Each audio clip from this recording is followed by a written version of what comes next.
Bonjour à tous, j'espère que vous avez passé de bonnes vacances. Nous nous retrouvons pour un cours en vidéo pour cette deuxième séance à distance.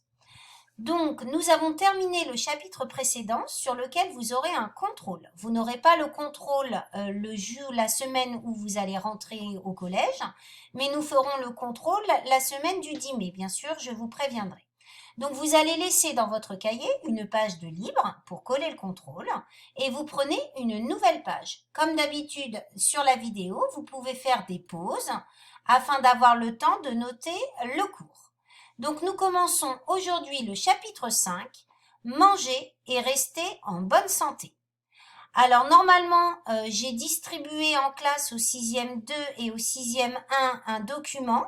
Les 6e 5 ne l'ont pas eu, mais il est sur Pronote. Il faut donc vous procurer ce document, séance en distanciel numéro 2, à faire à partir du 26 avril, c'est donc aujourd'hui. Et si les 6e 5 peuvent l'imprimer, c'est bien. S'ils ne peuvent pas, ce n'est pas grave.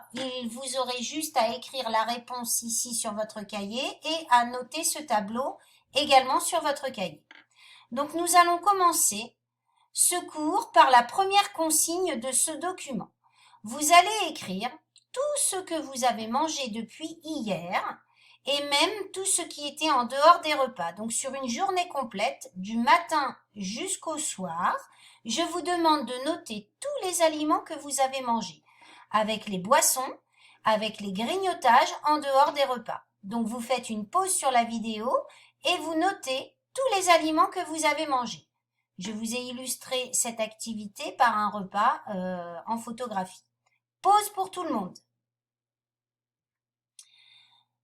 Alors, vous voyez que quand vous notez tous les aliments que vous mangez dans une journée, vous mangez énormément d'aliments et normalement, tous ces aliments sont très différents. Et nous allons voir qu'on peut les classer suivant différents groupes.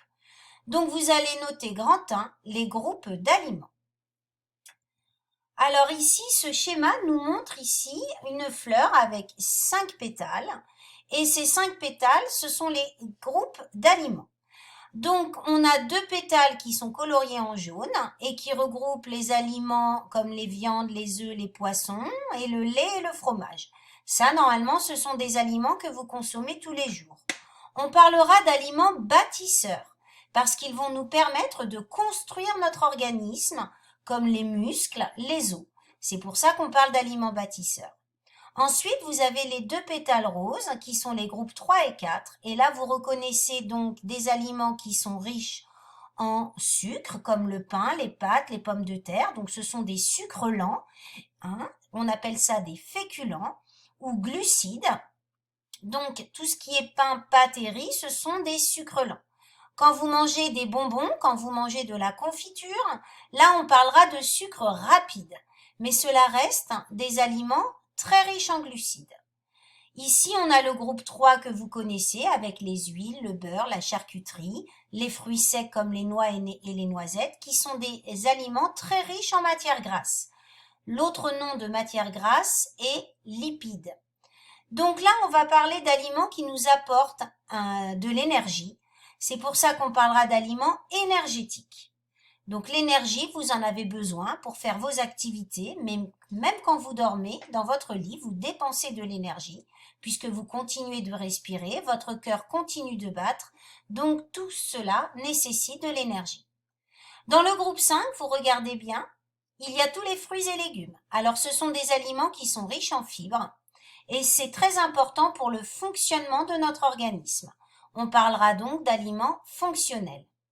Et enfin, au milieu de la fleur, vous avez le groupe 6 qui est toutes les boissons, qui peuvent être l'eau, les jus de fruits. Et ce sont donc bien sûr des aliments extrêmement importants à consommer tous les jours. Donc évidemment, ces groupes d'aliments, il ne faut pas les consommer en quantité égale. Nous verrons ça un petit peu plus tard. Donc nous allons ensemble compléter le tableau. Et normalement, vous pourriez le compléter tout seul, puisqu'on vient de voir les 3 grandes catégories d'aliments. Donc la première grande catégorie, ce sont les aliments bâtisseurs. Comme je vous l'ai expliqué tout à l'heure, ils permettent de construire et d'assurer la croissance de notre corps, de notre organisme. Que connaissez-vous comme aliments bâtisseurs? eh ben, on va avoir les viandes, les œufs, les laitages. Ce sont des aliments qui sont très riches en protéines. L'autre nom de protéines, c'est protides. On va avoir une deuxième catégorie d'aliments très importante qui sont les aliments énergétiques. Comme leur nom l'indique, ils nous apportent l'énergie. Et cette énergie va être fournie par exemple par le pain, les pâtes, le beurre, tout ce qui est glucides et lipides ou matières grasses.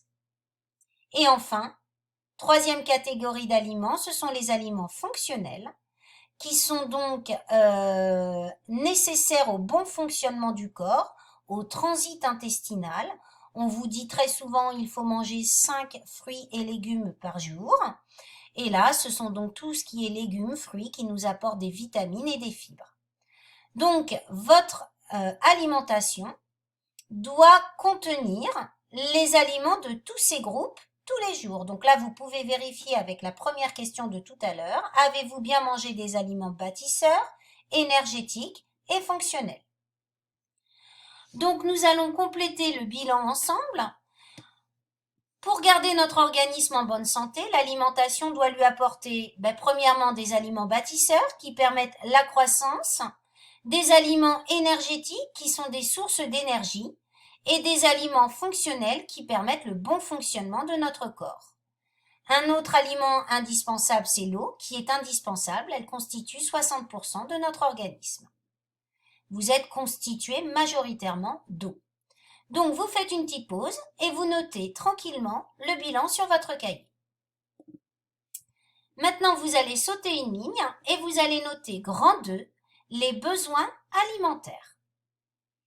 Et là, nous allons analyser ensemble un graphique qui est donc à la suite de l'activité sur le polycopier. Ce graphique ici, je vous laisse bien le regarder. Quand on regarde un graphique, on doit tout de suite regarder ce qu'il y a au bout des deux axes. Donc ici, on a les besoins énergétiques qui sont mesurés avec une unité qui est le kilojoule par jour. Et cela va de 0 à 12 000 kilojoules. Et l'autre axe, c'est un axe qui permet donc d'avoir une représentation de plusieurs individus. Ici, le côté violet est représenté par un symbole qui représente les femmes. Ici, le côté bleu turquoise concerne les hommes qui sont donc symbolisés par cette flèche. Et on a donc dans la légende une femme sédentaire, une adolescente sédentaire et une adolescente qui pratique 1 heure de sport par jour. Que veut dire sédentaire? Sédentaire veut dire ne pratique pas de sport. Donc une personne qui est sédentaire, c'est qu'elle ne fait pas de sport. Donc grâce à ce graphique, je vais vous demander de regarder les valeurs et de compléter le tableau qui est donc dans la première question. Ça vous permet de savoir si vous êtes capable de lire le graphique. Donc vous faites une pause, vous remplissez le tableau et ensuite vous me retrouvez pour faire la correction. Donc, quels sont les besoins énergétiques d'une femme sédentaire? Si vous savez lire un graphique, vous avez trouvé 8400 kilojoules. D'une adolescente sédentaire, 9800 kilojoules. D'une adolescente qui pratique 1 heure de sport par jour, 10 400 kilojoules. En ce qui concerne un homme sédentaire, on va trouver 9200 kilojoules. Un adolescent sédentaire, 10 400 kilojoules par jour à chaque fois, Et enfin, un adolescent qui fait du sport a besoin de 12 800 kilojoules pour une journée. Quand on a des valeurs comme cela, ensuite on vous demande de les comparer. C'est donc la deuxième question. Comparer les besoins énergétiques d'une femme et d'un homme sédentaire. Donc je dois regarder la valeur qui correspond à la femme sédentaire et à l'homme sédentaire. Et là, je vois tout de suite, quand je compare ces deux valeurs, je m'aperçois que l'homme sédentaire a des besoins énergétiques plus élevés que la femme sédentaire. Donc je vais le noter. Les besoins énergétiques d'un homme sédentaire, c'est-à-dire qui ne fait pas de sport, sont plus élevés que les besoins énergétiques d'une femme sédentaire.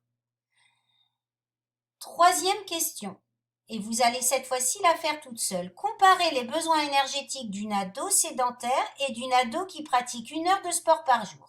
Alors, quelle valeur je regarde? L'ado sédentaire est ici. L'ado qui pratique 1 heure de sport par jour est ici.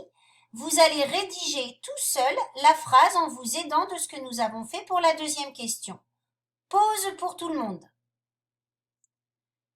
Voici la correction. Donc, les besoins énergétiques d'une ado qui pratique 1 heure de sport par jour sont plus élevés que les besoins énergétiques d'une ado sédentaire. Donc, grâce à tout ce qu'on a vu dans ce graphique, on va expliquer de quoi dépendent les besoins alimentaires des individus. Donc déjà, nous allons regarder une petite figure qui est celle-ci. On s'aperçoit que plus on est jeune et plus on a des besoins énergétiques importants. Regardez, les adolescents ici ont des besoins énergétiques plus importants que des adultes ou que des personnes âgées. On voit qu'au même âge, que ce soit chez les ados, les adultes ou les personnes âgées, les hommes ont toujours des besoins énergétiques plus élevés que les femmes. Donc les besoins énergétiques dépendent de l'âge, du sexe, mais dépendent également d'une autre chose. Regardez ici, par exemple, quand vous dormez, vous dépensez 310 kJ par heure. Quand vous faites du vélo, vous dépensez 1400 kJ par heure. Et quand vous faites de la natation, 2000 kJ par heure. Donc vos besoins énergétiques dépendent également de votre activité physique. Donc la dernière question ici. Expliquer de quoi dépendent les besoins alimentaires des individus. On a dit que les besoins alimentaires des individus dépendent du sexe, de l'âge et du sport que nous pratiquons. Donc là, vous voyez sur cette image que nos apports doivent être équilibrés avec nos dépenses. C'est le cas ici de la première figure. Les apports sont de 12 000 kJ, les dépenses de 12 000 kJ. Donc cette personne va se stabiliser dans sa masse corporelle, c'est-à-dire qu'il ne grossit pas, il ne maigrit pas. Ici, on voit que les apports sont très importants par rapport aux dépenses. On voit que la personne ici mange beaucoup d'aliments gras et sucrés et qu'elle ne se dépense pas beaucoup puisqu'elle reste souvent devant ses écrans. Donc, elle va prendre du poids. Et ici, cette personne, c'est l'inverse. On voit que les apports sont inférieurs aux dépenses. Donc, elle pratique beaucoup de sport et elle mange des aliments en faible quantité. Donc, cette personne va perdre du poids.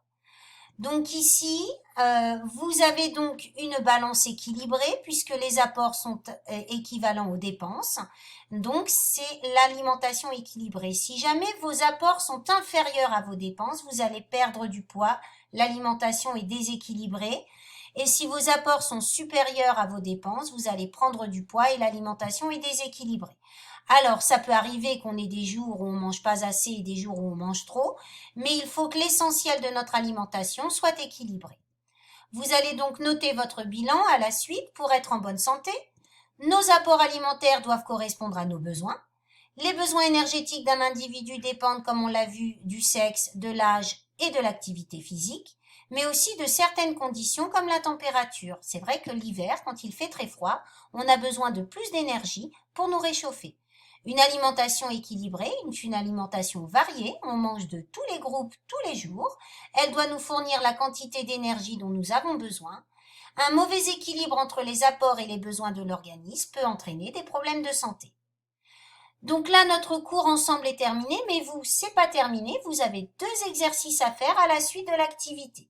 Premier exercice, vous devez analyser une étiquette alimentaire d'un aliment qui sont des céréales au chocolat. Je vous pose des petites questions très simples sur cette étiquette alimentaire. Ensuite, vous allez devoir aller dans vos placards de cuisine ou dans vos frigos, chercher 4 emballages alimentaires. Alors, essayez de prendre des aliments différents, des gâteaux, du lait, du beurre, etc. Vous allez découper les étiquettes comme celle-ci. Vous allez les coller dans votre cahier en indiquant en dessous céréales au chocolat, biscuits, beurre. Et vous allez répondre à ces 2 petites questions en faisant, comme d'habitude, des phrases. Deuxième petit exercice, il vous faut comparer les 2 menus de ces 2 jeunes filles en rédigeant, comme d'habitude, des phrases. Je vous souhaite à tous une bonne semaine en distanciel. N'oubliez pas de venir en classe avec votre cahier tout à jour. Il doit être impeccable. Au revoir, n'oubliez pas les devoirs, n'oubliez pas de réviser vos leçons en arrivant la semaine du 3 mai et je vous souhaite à tous une très bonne semaine et continuez à rester très sérieux.